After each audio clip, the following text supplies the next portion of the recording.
Welcome to this Answer-Based YouTube channel. In this video today, we're looking at how to edit text from ChatGPT in a Google Doc after you generated the text in ChatGPT.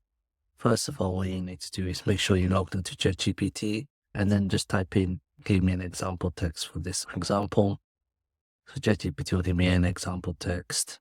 I'll say a short story.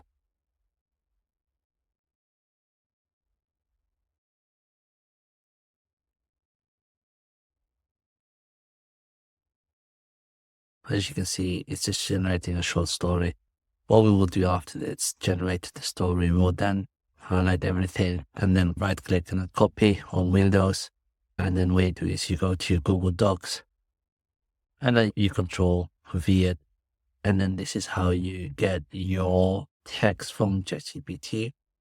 Make sure that obviously you edit it accordingly. You can then change the font, the title, what kind of font you want, the color, the background. You can then edit them all in Google Docs. This is how you do it.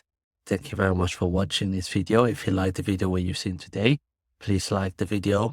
And if you got any questions, please leave them in the comment sections. Thank you very much and see you in the next video.